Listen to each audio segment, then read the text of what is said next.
late game execution.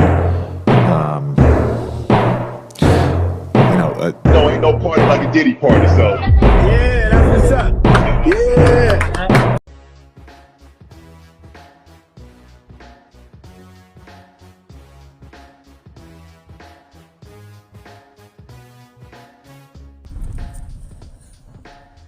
Good morning, good morning.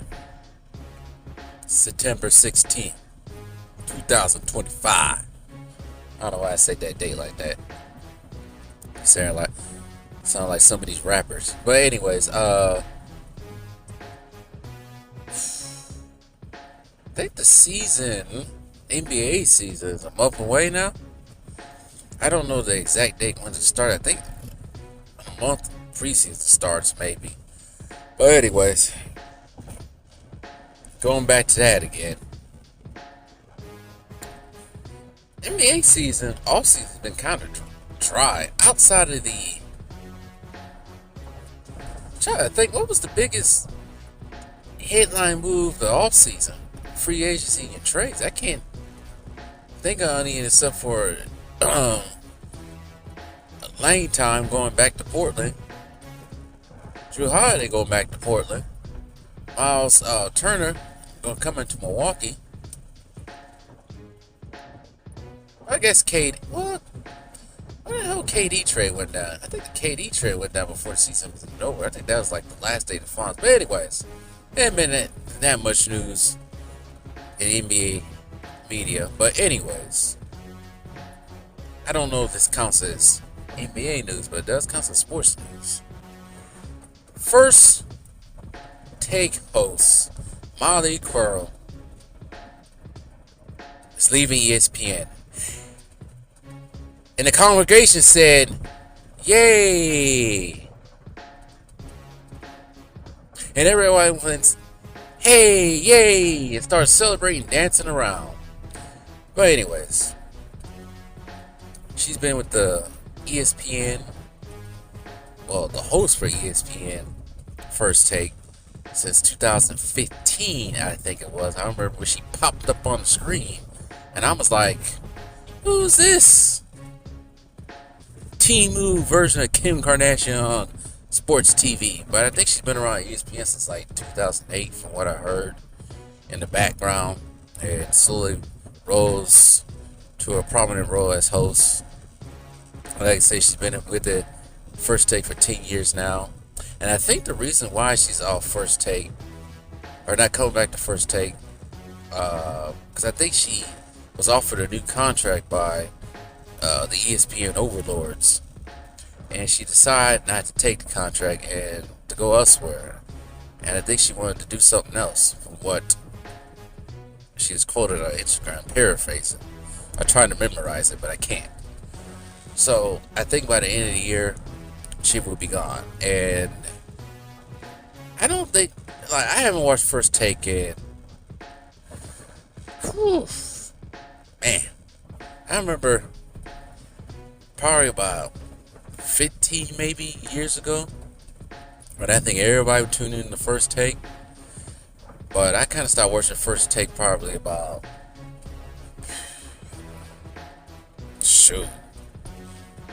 I think I started watching First Take probably before I moved out of California.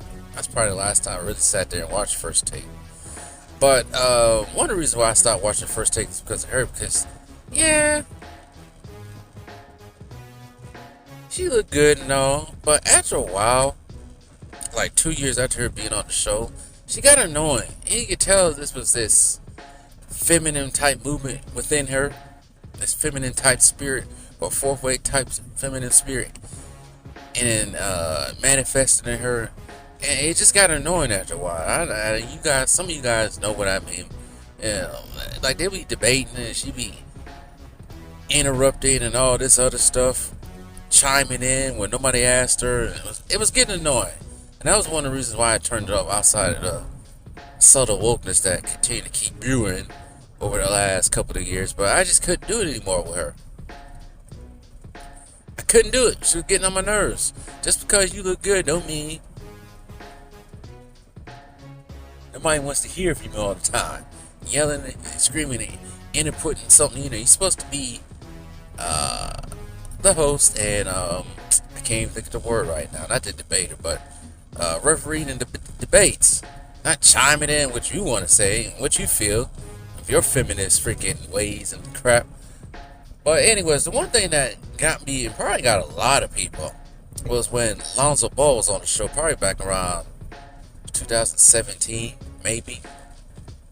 Not Lonzo Ball, but LaVar Ball. Coming in for Lonzo Ball. When Lonzo Ball was starting to get famous and everything. That might have been the year before. I think that might have been the senior year he got drafted. But you know how LaVar Ball was when Lonzo was at UCLA. He was brash and loudmouth and everything. At first I didn't like it, but as time went on with him, I didn't mind it. With LaVar Ball. Yeah, we all know that he couldn't beat Jordan, but over there talking about he could beat Jordan and all those other people. No, he can't beat Jordan. But the one thing that LaVar Ball, you can't fault him for being, was a father. Watching over his sons. Even though now all three sons are, well, I say this though. You can't be with your sons 24/7 after they get grown. They gonna do what they want to do. We all know LaMelo Ball dealing with some of these OnlyFans models and stuff, and D'Angelo Ball dealing with some of these goofy women, and now slowly become a rapper now. Not bad, actually. Kind of reminds me of the old school rappers in 2000. But anyways, the man was a father first, and I didn't like the way he was treated with her on First Take, and everybody knows that LaVar Ball was not allowed to come back on First Take because of what he said, and what he said was not that bad. But here goes Molly Qerim getting all in a kerfuffle about what LaVar Ball said, what she thought he said, and he was no longer allowed on there. And it was just other stuff. I ain't saying well, she wasn't fired, but I'm glad she's gone. But that doesn't change the fact that where First Take, I'm going back to watch First Take. No. I ain't never going back to watch First Take. I don't watch none of these sports debate shows anymore because they just do the same thing, talk about the same thing over and over again. Especially Skip Bayless. Cowboys.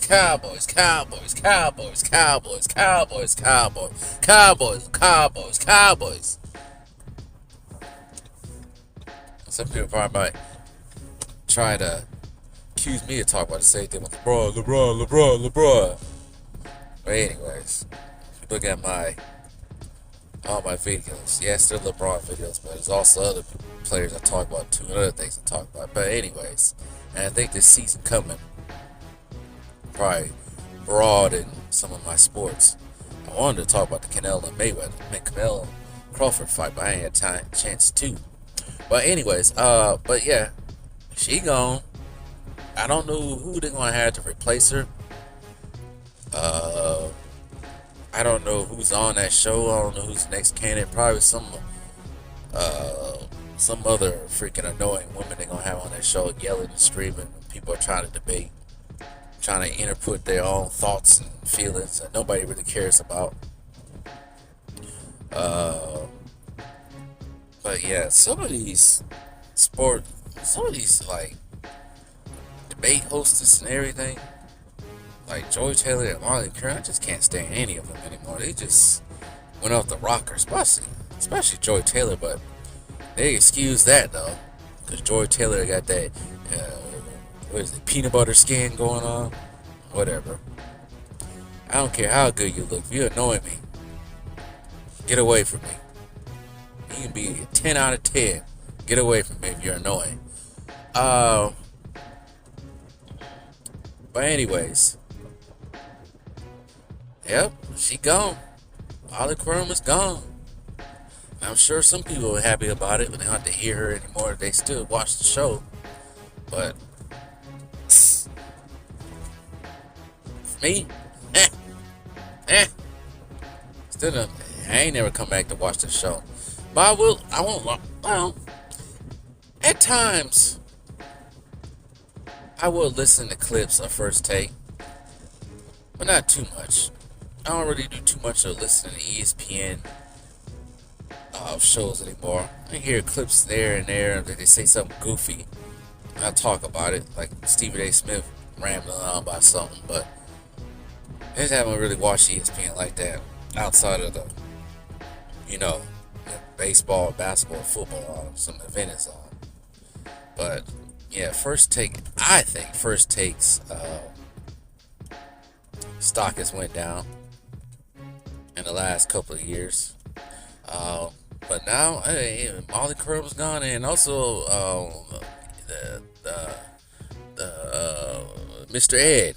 Can't think of his name. Mr. Ed. Shannon Sharp is gone too now, if I remember correctly, because his whole scandal with that OnlyFans model that he got caught up with, stupidly. But I'm not gonna get into that. So I don't even know who is even on first. Who the heck is even on First Take the debate with, other than the kid from Recess, aka Stephen A. Smith, pushback hairline. Who else is on there?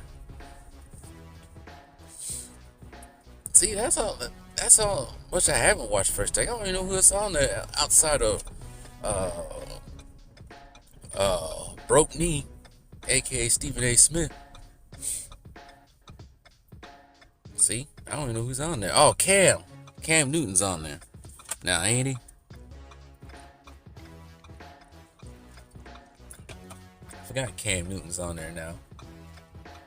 Doubt my Packers. Now he looks stupid sitting in the corner, but it's only week 2.